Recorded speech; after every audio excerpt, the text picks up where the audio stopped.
नमस्ते। मेरा नाम डॉक्टर करुणा सोनावने है। मैं एक एमडी होम्योपैथिक साइकेट्रिस्ट और एक क्लिनिकल साइकोलॉजिस्ट हूँ। आज हम डिस्कस करने वाले हैं ओसीडी के बारे में। आज हम देखेंगे ओसीडी होता क्या है, उसके क्या क्या अलग अलग लक्षण होते हैं, ओसीडी किन कारणों से होता है और उसका हमारी लाइफ पे क्या इम्पैक्ट रहता है। सबसे पहले देखिए, ओसीडी मतलब ऑब्सेसिव कंपल्सिव डिसऑर्डर। अभी समझिए कि कोई चीज़ हमें करने का मन करे और वो चीज़ हमें बार बार करने का मन करे, और जब तक वो चीज़ हम करते नहीं हैं तब तक मन में एक बेचैनी सी लगी रहती है। ऐसा ही कुछ होता है ओसीडी में। सबसे पहले ओसीडी में रहता है ऑब्सेशन। ऑब्सेशन मतलब कुछ विचार होते हैं। ये विचार जो होते हैं वो इंसान को बहुत डिस्टर्ब करते हैं, बहुत डिस्टर्बिंग थॉट्स रहते हैं, बहुत परेशान करते हैं। अब ये जो विचार होते हैं, ये विचार किन प्रकार के हो सकते हैं? तो सबसे पहले हो सकता है कंटामिनेशन के बारे में।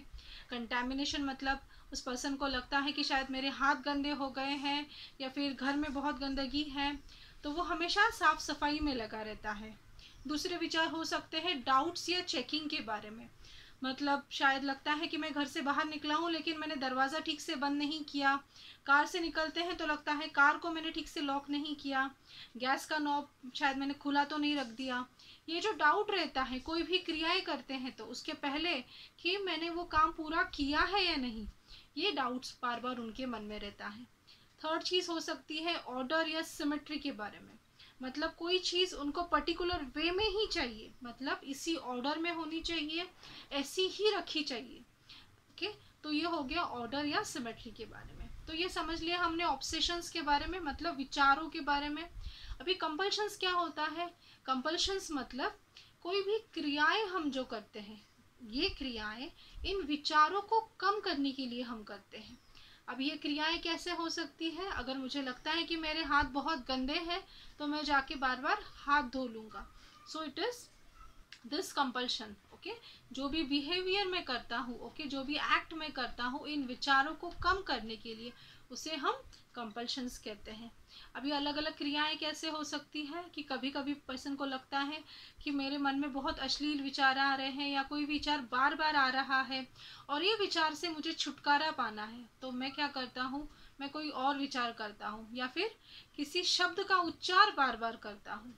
कभी कभी पर्सन को लगता है कि मेरे हाथ से कोई बहुत बड़ी गलती हो गई है या मैंने कुछ क्राइम कर दिया है, तो इस गिल्ट में जब वो रहते हैं तो दिन भर भगवान का नाम जपते हैं। या फिर मन में कोई डर सा लगा रहता है कि शायद मेरे हाथ से कोई गलती हो गई है। इस गलती से बाहर आने के लिए, इस गलती के गिल्ट से बाहर आने के लिए वो बार बार भगवान का नाम जपते रहते हैं। ओके, सो ये हो गए कुछ कंपल्सिव एक्ट्स जो हम करते हैं इन थॉट्स को कम करने के लिए। अभी आप बोलोगे कि ये जो नॉर्मल विचार होते हैं कि मैंने शायद गैस का नॉब बंद किया है या नहीं, दरवाज़ा खुला रखा है या नहीं, या मेरे हाथ गंदे हो गए हैं या नहीं, ये एक हद तक नॉर्मल रहते हैं, एक लेवल तक ये नॉर्मल रहते हैं। लेकिन फिर अगर ये नॉर्मल है तो इसको हम ओसीडी कब कहेंगे? अगर ये विचार आपको बार बार आ रहे हैं और ये विचार आपको बहुत डिस्टर्ब कर रहे हैं और ये विचार की तीव्रता इतनी रहती है कि आप अपने आप को किसी और चीज़ में बिजी रखना चाहते हो। अगर मैं कोई और काम करूँगा तो मैं इस विचारों से बाहर आ जाऊँगा। अगर आपको ऐसा लगता है तो ओके, ये विचार उसके हो सकते हैं। सेकंड थिंग है कि अगर आप ओके, नॉर्मली ऐसा होता है कि जो ओसीडी पेशेंट्स रहते हैं ये अपने दिन का आधे से ज़्यादा समय उन क्रियाओं में डाल देते हैं। जैसे नॉर्मली दिन के 8 से 10 घंटे इनके इन क्रियाओं में जाते हैं।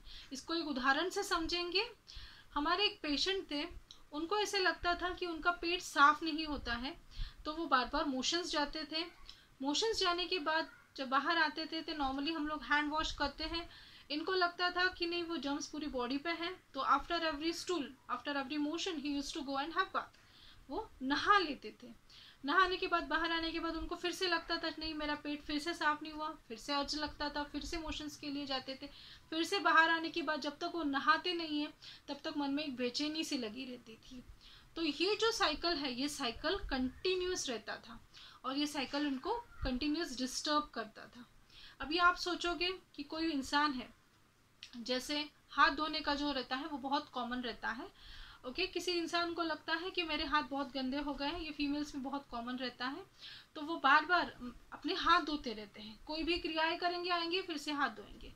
तो ये जो विचार है, ये विचार उनको कंटिन्यूअस रहते हैं, उनको बहुत डिस्टर्ब करते हैं।